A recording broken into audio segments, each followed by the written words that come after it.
ఈరోజు రవి పుష్య యోగి అంటండి. రవి రవి ఆదివారం పుష్యమి నక్షత్రం కానీ, లేదంటే పుష్యమి నక్షత్రం గురువారం కానీ బంగారం కొంటే చాలా మంచిదంటండి. బంగారం ఇంకా ఇంకా కొనుక్కుంటూ ఉంటామంట. నాకైతే ఇంకా ఇంకా కొనుక్కుంటామనే పరిస్థితి మాత్రం ప్రశ్నార్థకమే. కానీ ఏదేమైనప్పటికీ కూడా రవి పుష్య యోగమే కాబట్టి ఈరోజు నేను కూడా ఎంతో కొంత బంగారం తీసుకుందాము అని అనుకుంటున్నాను. చూసారా, మంగళసూత్రాలు, రకరకాల మంగళసూత్రాలు ఉన్నాయి. ఈ మంగళసూత్రాలు అమ్మవారి లక్ష్మీదేవి రూపులు ఉన్నాయి, మామూలు సాదాయి ఉన్నాయి, ఇట్లా ఉన్నాయండి.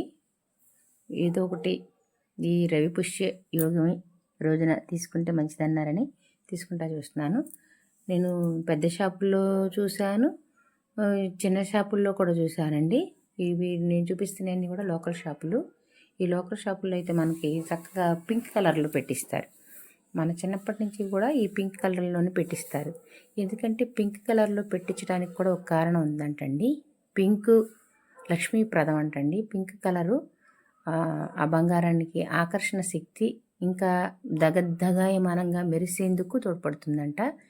మనం కూడా ఇంట్లో ఈ పింక్ కలరు ఏదైనా కాగితం వస్తే కనుక పారేయకుండా అందులో చుట్టు పెట్టుకోవడమే చాలా శుభప్రదమని చెప్తున్నారు. అందుకని పింక్ కలర్ కవరు పడేయకుండా పింక్ కలర్ కవర్లోనే పెట్టుకోండి. నేను ఈ చిన్న గుండు పూసన తీసుకుందాం. ఈ చిన్న కంకణం పూస అంటారండి దీన్ని. ఇది పెళ్ళి అయ్యేటప్పుడు నల్లపూసల్లో కట్టించే సంప్రదాయం చాలామందికి ఉంటుంది. ఈ చిన్న గుండు పూసన తీసుకుందాము. ఈ రవి పుష్య యోగమే కాబట్టి ఇవాళ మంచిది అంటున్నారు కాబట్టి ఇది తీసుకుందాము అని చూస్తున్నానండి. నల్లపూసలు అలా గుచ్చి నల్లపూసలు కడతారన్నమాట.